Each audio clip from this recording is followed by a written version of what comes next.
Hi everyone and welcome to another Team Clueless Battle Report. You have to excuse my voice today, I'm a little bit croaky.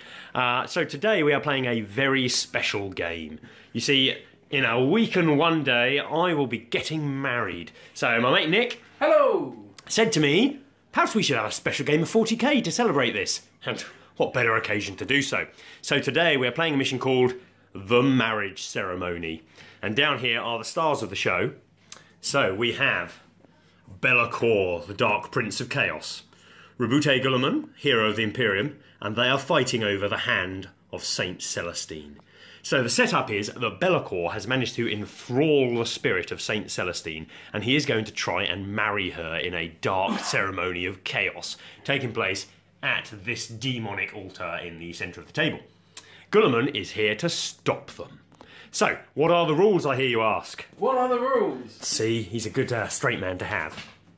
So, we are playing table end, so one end to the other. Chaos always gets to go first. Chaos wins if they manage to complete the marriage ceremony and kill Robute Guilliman. Imperials win if they kill Belakor, kill the worst man, who I'll get to in a moment, and destroy the wedding ring. If the ritual is succeeded or failed by the opposite side, there are additional victory conditions, which is, if the ritual is failed, St Celestine will go on to the side of the Imperials, and then Chaos have to kill her and kill Guilliman to win. If the ritual succeeds, you no longer have to destroy the wedding ring, but you have to kill Dark Celestine instead. So, they're kind of the victory conditions. Well, okay, so Celestine enthralled. She starts the game enthralled to Belakor. She will follow him around. She is not targetable or affectable in any game way. Belakor needs to try and get her into the centre of the table, which shouldn't be that difficult. She will always stay within 2 inches of him.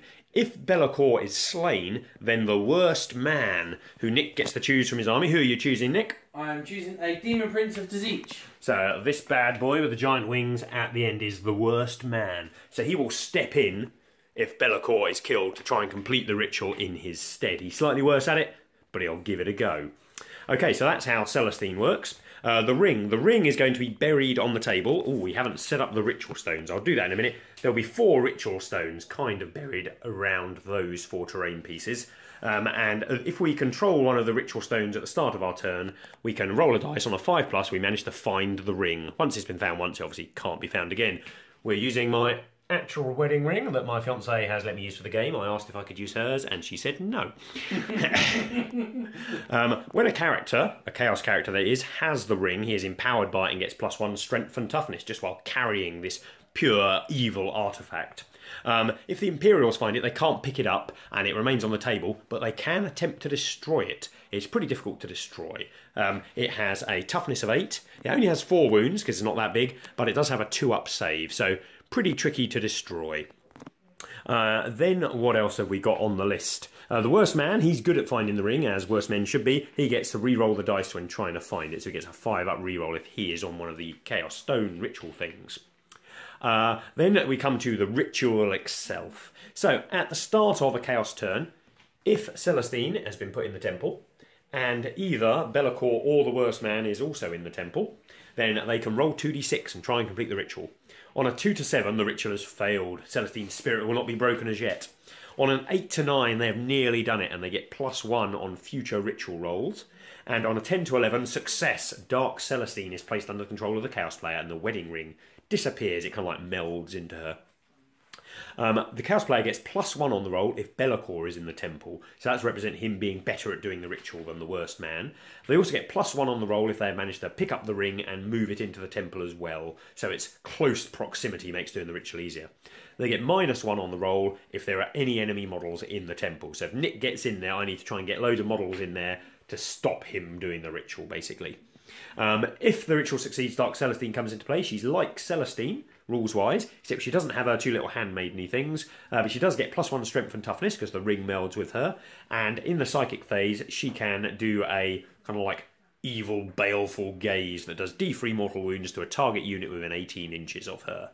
Okay, them's the rules. One other thing I forgot to say, to represent the fact that Guilliman I get for free this game, and Nick gets Belakor for free, so we're playing 100 power level, we each get those two models for free. Guilliman is obviously better than Belakor, so we give him Belakor a bumped up Warlord trait. His Warlord trait gives you 2 command points for taking it, and he also gets command points back on a 6+ every time any player uses a stratagem, so a way of regurgitating them. And he also, once per game, he can use the demonic summoning rules, so that could give him all kinds of units. He gets 3d6 powers worth, so that kind of like balances out the Belakor Guilliman axis there.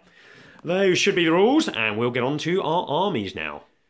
So today I am bringing 100 power levels of Ultramarines. Now I know some of you watching may go, but hold on Curly, those are red. Ultramarines don't wear red. Well, little do you know, today in the Imperium it is known as Sanguinius Day, and Rabute Guilliman has decided that today's battle, all of his men, to honour the fallen brother Sanguinius, will wear red in his honour, to represent his chapter as well on the battlefield. So that's why they're all red. It's nothing to do with the fact that I collect Blood Angels and want to use Ultramarines rules. Nothing at all. So what have we got? So this is a 100 PowerPoint army. It is a battalion.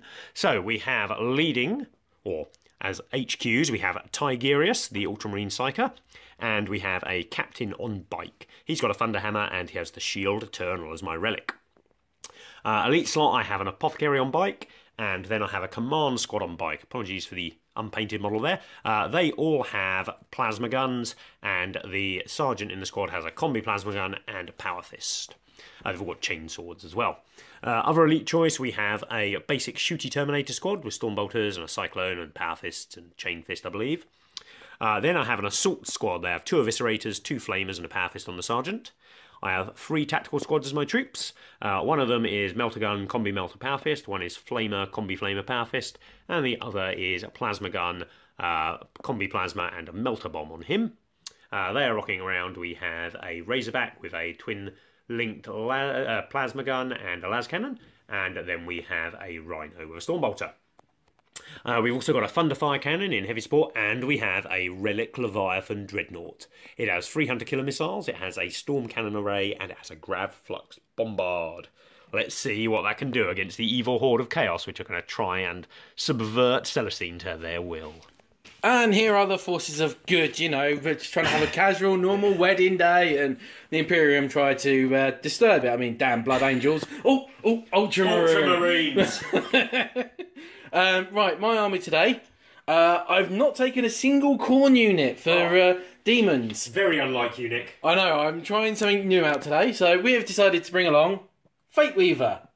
Everyone's favourite. He's a bit small for Fate Weaver, isn't he, Nick? He is very small for Fate Weaver, but he's painted very nicely. He is painted very nicely. So I don't normally get to use Fate Weaver. I normally have to fight against him, and I really don't like that guy. The history of this model is this is Nick's least favourite model of all time. It comes back from when demons started by deep striking every unit in. If we look at the little book I painted, it says 3+3+, because in the olden days... 2+2+, probably. In the olden days, Fate Weaver used to have a free-up re-rollable save, and I think I once made 36 in a row versus you. Yes.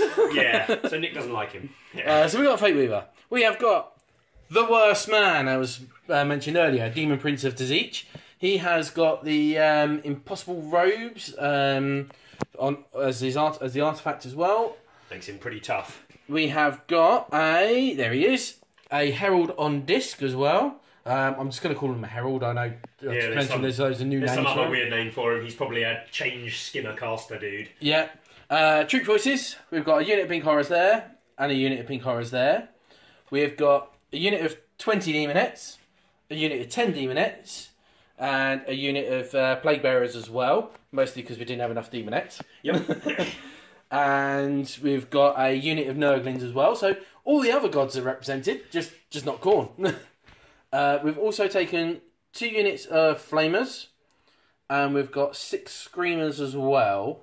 And in the back there, my 2 Soul Grinders I usually like to take. One of Tzeentch, one of Nurgle, painted in the right colours. Yep. That is my army. Obviously, lots of psychic powers on that for them all. But I don't think I've missed anything off of there. No, that's good. Everything. That's good. Let's do deployment. Okay, you join us at setup. So what have we got? Firstly, Nick has deployed his Nurglings there to try and speed bump Guilliman. We'll see how that works. So over here I've got my Assault Marines, I've got my Leviathan, I've got My Rhino with a couple of attack squads in. I have Guilliman himself, a Thunderfire Cannon, Tigerius and the Plasma attack squad are in the Rhino, and all of my bikes are deployed on the end there. And I have my Terminators in Deep Strike Reserve. Nick has deployed a line of horde of demons, hundreds of the things. We got Screamers, we got the Worst Man Demon Prince there, Pink Horrors, a couple of Grinders in the centre, backed up by a wave of Demonettes. Belakor has chosen not to sprint ahead. Could well be a wise decision from Nick. Remember, the character rule protects Belakor because he only has 9 or 8 wounds, similar to Guilliman and the Worst Man there. So if they're not the closest model, they can't be shot. Fate Weaver's there. We've got a load of Plague Bearers and some Pink Horrors. And Nick has in reserve 2 little 3-man units of Flamers that he has put in reserve to deep strike down and burninate me. There's no seizing the initiative this game, so it is Nick's turn 1 coming up. End of Demon turn 1, and it was a pretty quick turn. Most things have just moved up and advanced, like all the troops and everything in the line. Fate Weaver's there, Belakor's at the back there, still with lots of troops and that around him still. The Soul Grinders moved up. They're the only things that managed to have a couple of little shots that got 1 wound through, but made the save on the Assault Marines over there. Let's say Demonettes coming up behind. Everything's over here. The Worst Man's on one of the Arcane Rituals. The Screamers have moved up around there. And the Plague Bearers are on the other sort of stone over here. The Nurglings, First Blood. We did a wound. I can say that is True. But obviously, I decided to charge the Thunderfire Cannon because that's what I'm quite fearful of with all my troops and that around. Obviously, I managed to get the charge in. Obviously, Guilliman and the Tech Marine, heroic intervention into it. But I managed to get 1 wound off, and then Guilliman just butchered That's it. it. There was a chance you'd survive combat with Guilliman, but he rolled pretty well. He got And I rolled shockingly bad. a load of 6s through for his mortal wounds, so that just kills him. Yeah, but I mean, as I say, it was. I thought I'd try and hold the Thunderfire Cannon up for a turn if I I'd could. agree. That's so probably the scariest thing for your army. So yeah, and obviously it'd be a long time before I could actually get to it if I wanted to try and close combat with anything else. But that was it. A very quick turn 1 for me. Let's see how the evil Space Marines do. So it is Ultramarines, turn 1. We have just moved forward. We don't want to sprint forward. I could have advanced and such, but in a crushing melee, Nick's numbers will just tell. I mean, 20 Demonettes will kill Guilliman in a round of combat.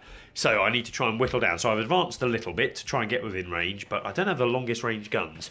My Thunderfire Cannon and Guilliman took out... How many Demonettes did I kill? 3, and I was about to roll... Oh yeah, let's do your morale live on camera. Oh dear. I think that means he's 7, lost a couple more. 7, so I lost 3, so it takes up to 9, so lose 2 more. Yep, it's pretty good. Leadership having an effect. My bikes move forward, are hiding behind there. The Rhino and the Razorback move to there. The Leviathan Dreadnought, not in range of its 2 big guns, but they have altered the rules for the Leviathan Dreadnought in the latest update and given it access to the free Hunter Killer missiles it has mounted on top of the model. So I fired all 3 of those off at the Nurgle Soul Grinder and also the las cannon from my Razorback. We managed to get, I think we got 8 wounds through all of his saves and such. So he is down a profile, which against Soul Grinders is really powerful. So well pleased with that. And now we'll see how Nick goes on his next turn. He might well find the ring. End of Chaos turn 2. Once again, a reasonably quickish sort of turn. Now, I think until we get to the centre, there's not really going to be much of a bloodbath. But first things first, my turn. Obviously, I was on 2 of the ritual stones, so we decided to roll the Worst Man first of all, who was on this one over here. And as you can see on his tail, he found the ring! I just thought he might be able to actually get it on his hand. Oh, even better. Oh, He's now wearing it properly. there we go. You see, Worst Man. Who would have thought Worst Man could lose a wedding ring? He I knew know. exactly where it was. Let's hope Dando doesn't do that on the day. So we played a role-playing game where he's lost the ring as well. Yeah. So the Plague Bearers didn't have to worry about rolling for them. So what we've done is just moved up. Everything sort of moved up slightly. That Soul Grinder stayed put, and the Demonettes is kind of coming in between the Soul Grinders now. Fate Weaver moved up a bit more, Belakor, but I measured sort of range, and I would have had to move like Fate Weaver right in the open to try and get sort of psychic powers off. So I've kind of kept him back for a turn as well. The Screamers come up there with this, and obviously the Worst Man obviously come around the rock to try and be out of range of some weapons as well.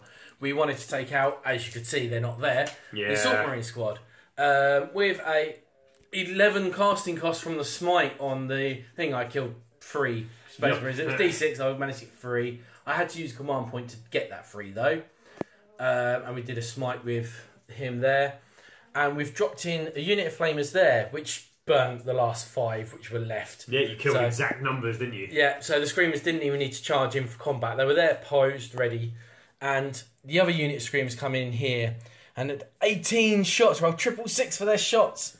And did quite a few for wounds through. Yeah, I just rolled saves like a boss. Yeah, the Tech Marine took 1 wound, so he's got 1 left. Yep. So I tried taking out the Thunderfire Cannon.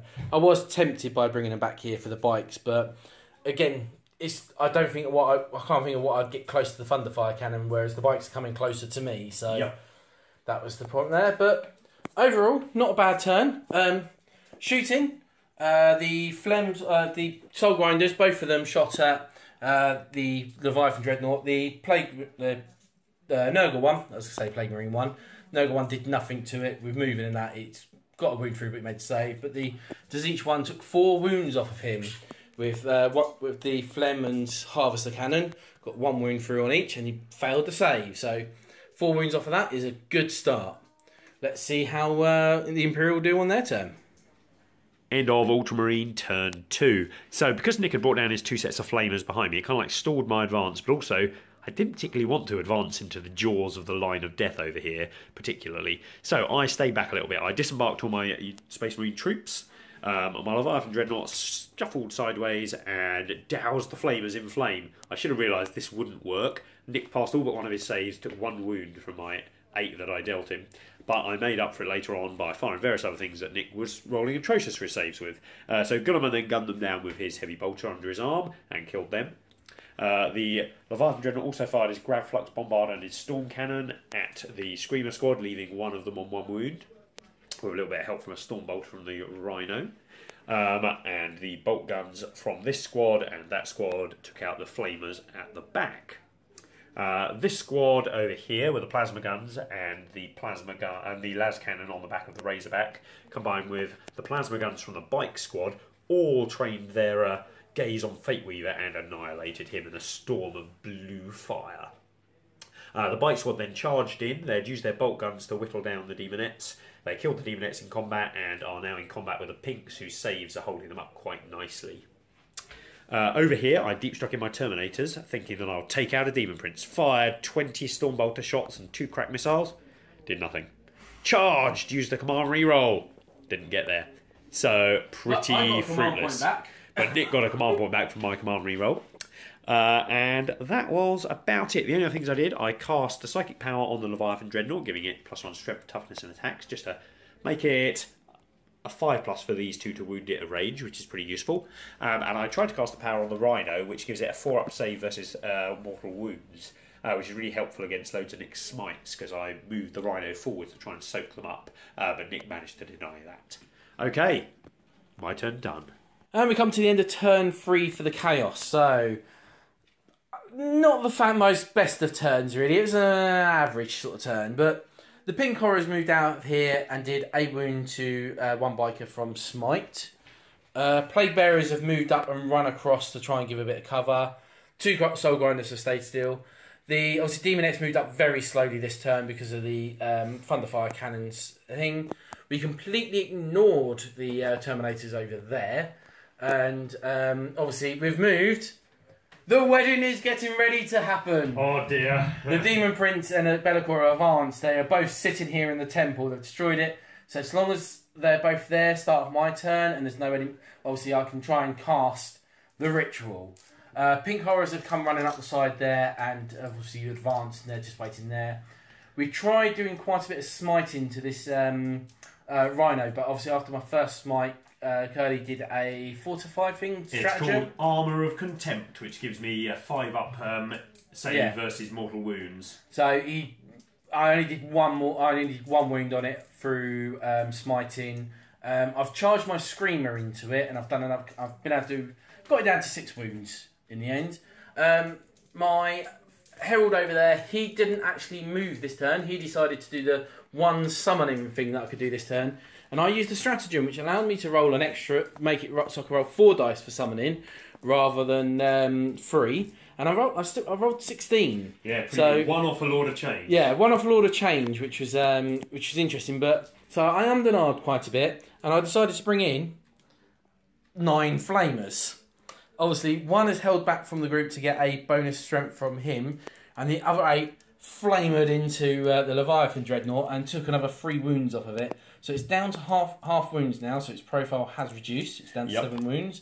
And it took Curly a long time to get rid of the 6 flamers from over there. Yeah. And obviously now this is the bigger unit. They're so fast they can move anywhere, can't they? Yeah, 12-inch move. They could, on my next turn, could jump over in here and quite easily flamer one of these.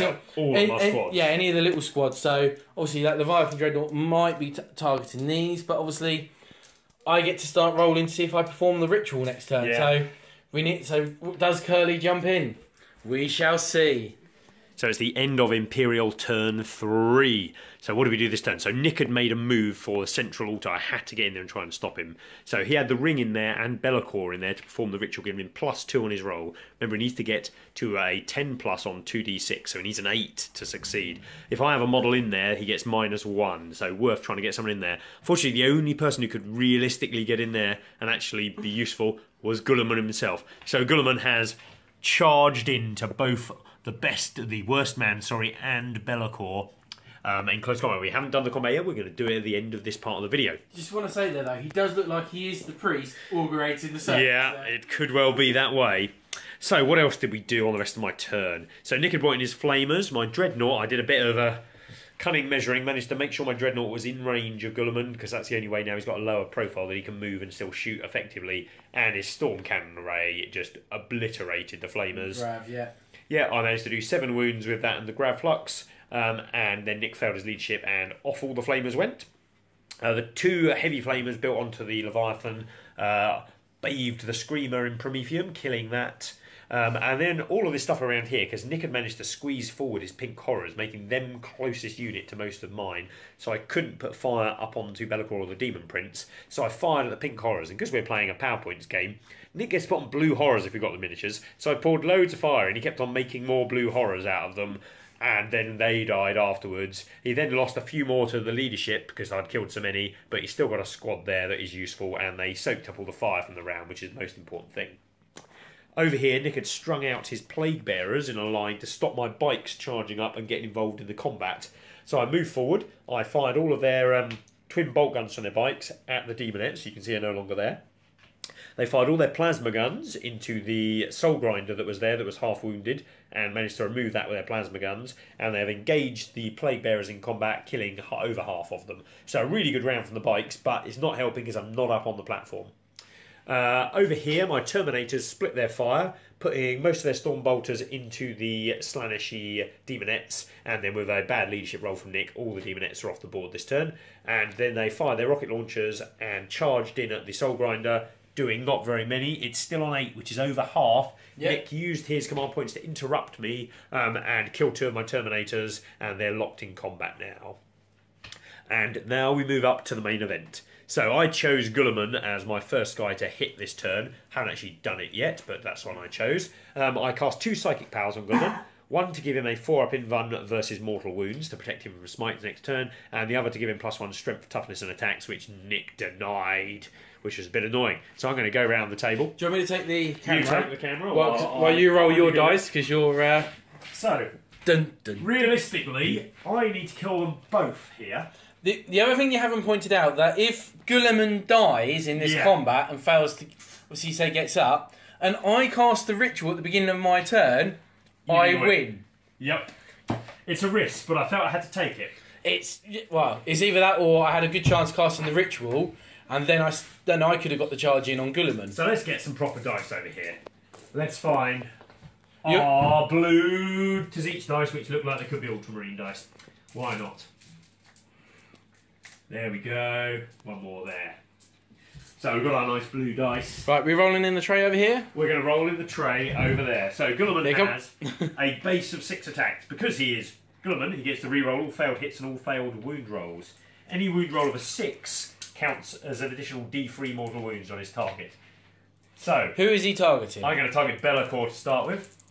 3 attacks on Belakor and 3 on the other Demon Prince. It's not the best of starts. That's a good start. Reroll the misses. Oh! That's a good start. So only 2 hits on Belakor. We are then going to go for... I am strength of 7-8 because of my Sword of the Emperor gives +2 strength. Sorry about the dodgy camera, I'm looking behind me. Belakor is toughness 6. Toughness 6, so I'm looking for freeze to wound. I get to reroll that because I am Guilliman. So, 2 wounds through, but no 6s crucially. So that is going to deal 6 damage to Belakor if he fails both of them. Belakor gets a 5 up invuln save, but he does get to reroll any failed saves. Ooh. Oh, he failed. So Belakor takes 3 wounds, putting him on 5 wounds remaining. I'll put that up on him there. So then, on to the Demon Prince. This one I need to roll better for, really, because I can't have them both hit me. All hit. That was not good. So, the Demon Prince has +1 strength and toughness, because he has the wedding ring on his finger. So he is toughness 7. But I'm still winning him on freeze. Need 6s here. No 6s, but I have done him 3 wounds, which is 9 if Nick fails his 4 up invulns, because he has a Demon Prince of Tzatziki. Oh, he takes 3 as well. That is not good for me. They're both on 5 wounds remaining. But I'm not done yet. Let's have a look at the stratagems in the books. You trying to give me command points back again? I'm trying. Let's see. There's something in here. Honour the chapter. Damn it, I can't use it. It's a stratagem that costs 3 command points, lets you fight again. But it has to be used by an Adeptus Astartes infantry or biker unit. Is neither. So, that is Guilliman's turn done. Mistake made by me, I fear. I'm just checking stratagems. I don't think Tzatziki and that have got any. No, I haven't got any. I'll take over. You take over from that, right. Let's see what Nick is doing. Do you want to put the book over here, mate, and I'll tell you your stats? Oh, in fact, I'll come over there and tell you your stats. That's fine. Yeah, well, I'll stick it on top. Yeah, stick it on top there. So... Okay. Yeah, we start with Belakor because he's at the top of the page. I believe he's 6 attacks. Fight going on Paul Guilliman under there. He's okay, he's tough. He is tough. I don't think it's going to end in this round. We'll see. So Belakor, 6 attacks, hitting on 2s. Yup. He gets the reroll 1s because he is a Prince of Chaos. 5 hits. He has strength of 7, which is just enough to wound Guilliman on freeze. Yeah. 3 wounds. 3 wounds. He is -5 AP. So I'll be using my 5 up invuln save. Oh! Sorry, it's not 5, it's a 3 up invuln save. Oh, is it? Damn it! Thinking, why am I saying 5 up? I'm not a demon. So I take 3 wounds. So Guilliman is down to 6 wounds remaining. Right, so that's Belakor. Well, no, you've still got an attack with your Malefic Talons. You get an additional attack with one of them. Okay, so...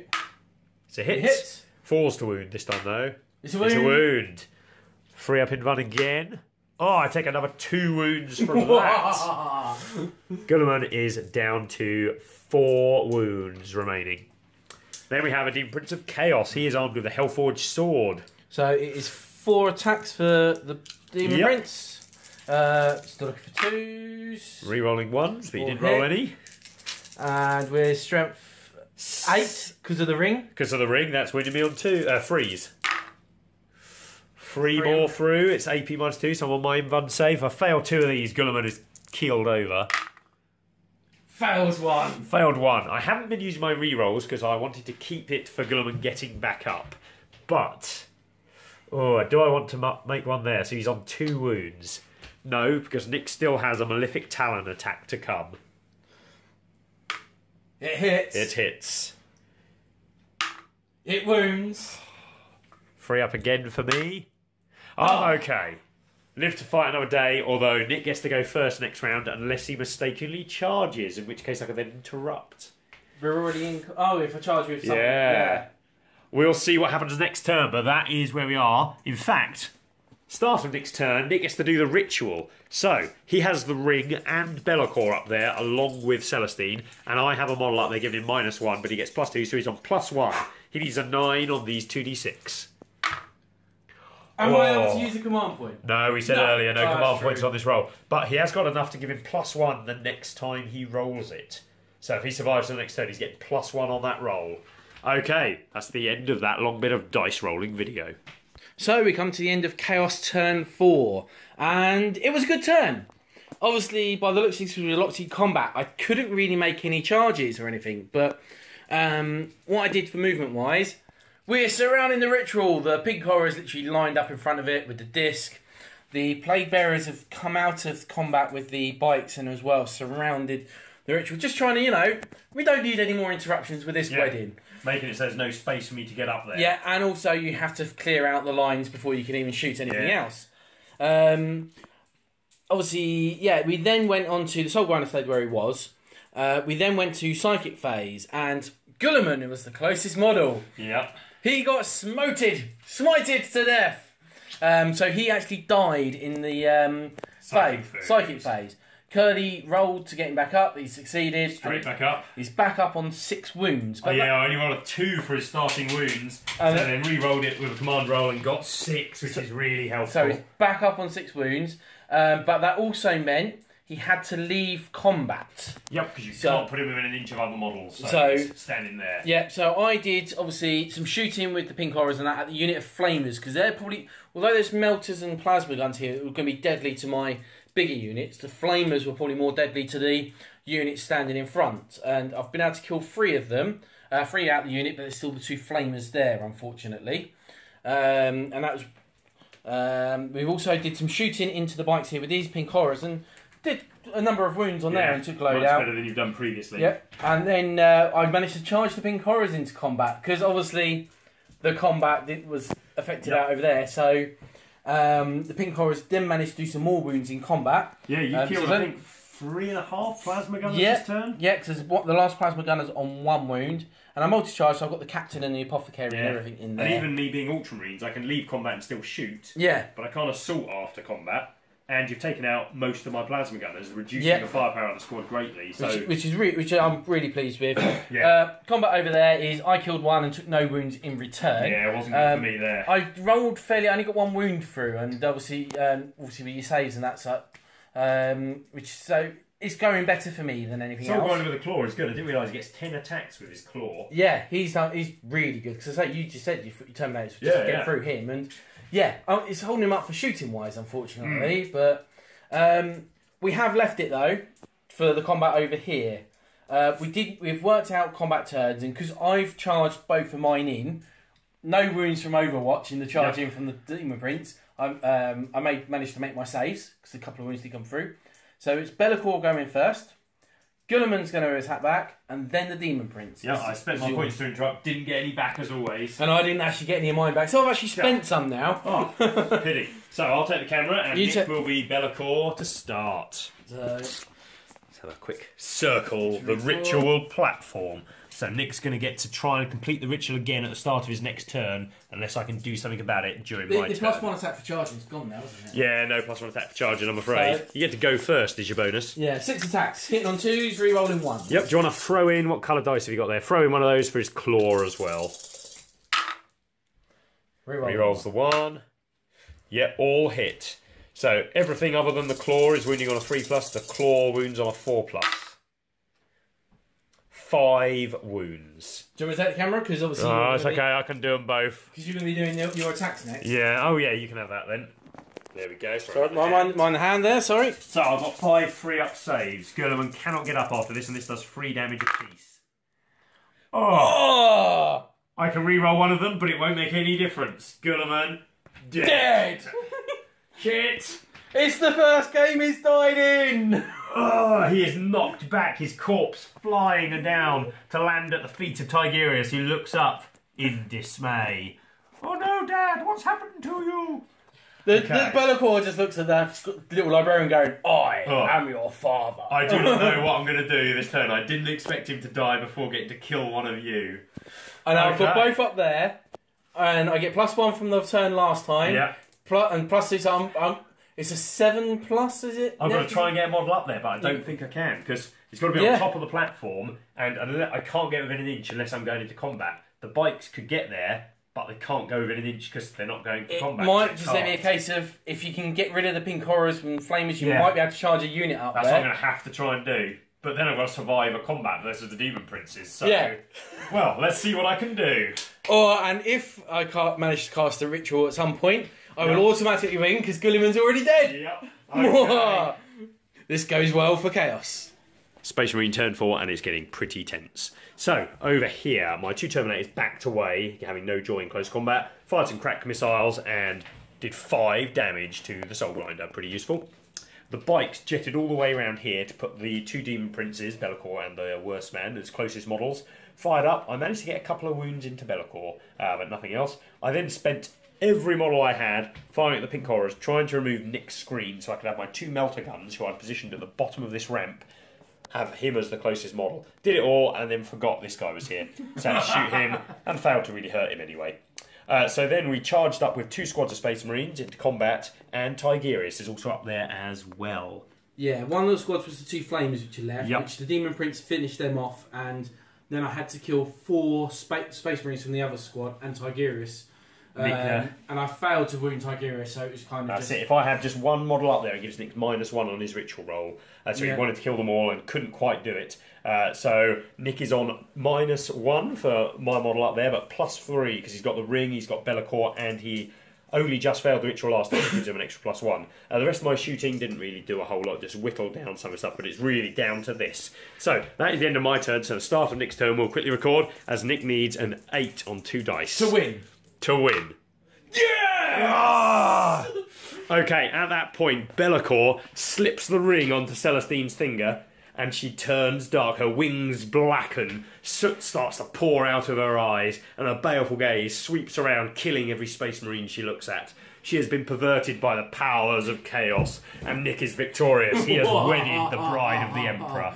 What a mate, congratulations. Oh, that was a great game. Doesn't bode well for my wedding day in a week, does it? No. And your fiancé didn't have a rib fill. And I'm choking to death, which is also a bad point. Okay, I really enjoyed that. Yeah. That was. Yeah. It was quite a hard one to balance, because, I mean, the game is coming down to a 2d6 roll at the end of it. But the pluses were there, and there were things to do. It was we both kind of got to there, and it's kind of who goes for it. Obviously, I wanted to go for it first, and I went for it, and then you My were just firepower responded well, but not quite and you were enough. just far enough away from charging in with loads of things on that first. Playing a first PowerPoint charge. game, the fact that the Pink Horrors get to put blues down and then sacrifice the blues again, they lose it when it comes to morale phase, but just for taking up and stopping me targeting characters, they were amazing that game, really powerful. Yeah, they really did a number for the bites, and it was just that last line of defence there. No, really good, really tense as well. We were both like, oh, what's going to happen? Will they save? Will they die? Yeah, and I was up there, and it's kind of had to survive up there, and it's kind of Belakor and the Demon Prince didn't really have anything to do in the game apart from just get there. I mean, like, the Demon Prince, found the ring. It's like, right, get to the centre, and then we just got to stay here and hope you can survive. You rolled a 9, so even if I'd remembered, I completely forgot when Gulliman dies that I could have had him attack again with one of my stratagems. But he'd have only killed one of them, so Nick would have still won. So I don't feel quite as bad for forgetting. I mean, I was already sitting here trying to plan my next turn for. Obviously, I'm in combat up there, so hopefully killing those 2, and then that would be done. Yeah, I think you'd have had to send out the Prince, wouldn't you, to kill the bikes, maybe? Well, no, I was thinking that the Soulbinder to fire everything, and then maybe charge him into the Terminators to try and finish them off. The Pink Horrors to try and come up here and shoot at these Space Marines. Yep. It's okay, and then he could have come out and smited, obviously, the bikes, because he could have got closer to the bikes. I love the Shadowless Demon Prince casts. So it was kind of the Leviathan Dreadnought would have been a problem if that got up to me next turn, which it would have done if I was in. It's so tough that it could held them up for quite some time. I can get there because he's been wounded. The Flamers coming down did a really good job because they meaning he's only movement 5 instead of 8, which is a big difference. And and obviously Gulliman dying that turn obviously stopped. Stopped all my rerolls. It was quite painful rolling all my attacks without re-rolling everything. But yeah, I thoroughly enjoyed it. Really, really well balanced. Obviously for the game and that. I mean. The only thing with the game, I was a bit disappointed with Fate Weaver, but as we said... not as tough as he used to be. Not as tough as he used to be, and I think the long table edge, it's going to take him too long to get in range for the psychic powers. You could have shot ahead, but then you'd have been in range of all my guns straight away, so if we were playing side to side, he could come down one flank, help kill some stuff and be reasonably protected, but because he was walking into my guns, I just fired all my plasma guns at him and he died. I mean, he took his shots. It's like when I deck deep strike the flamers, I took all your shots for a turn with 2 units of flamers. That's how 8th edition works, really. Everything dies if you shoot it. If you shoot or put close combat, I mean, look at Gulliman, he's super survivable. but you put a load of close combat attacks into him, he'll die. Yeah, with big hard scenes, Yep. and that he will die. I mean, as I say, the Soul Grinder did fantastic against the Terminators. Yeah. That could have gone off. That could have died first. And your Terminators could have been walking up, going, Yeah. we can fire in on this and Exactly. get into combat. No, most excellent. So now we just got to pack up. Yeah, And- I'm going to go with your models that need packing up. Yeah, this is true. I want to have my dinner. I might just have my dinner before I pack up. Okay, well, we won't be having a game in before the wedding, so we shall see you afterwards, where I shall be a married man. And it might just like Nick is. Might take a little while because obviously you've got your honeymoons going on. Oh, yeah, this is true. So it might be a while before I'll take some models with me. I might get a game in over there. Skype? No, you don't need... my fiance just said no from the other room when I suggested taking models with me. You don't need to take models with you. I'll just set them up on the battlefield and I'll just Oh, yeah, we'll just Skype over, yeah. Camera and... I'm not sure the internet connection's that good there. It's an island. We'll try and do it for like board game night as well, you know. And... Yeah, you'll see. I think I might have other things to do, mate. I know. Yeah, I might be surfing or various other activities. Okay, time for us to go. Thanks for watching, everybody. Cheers, bye.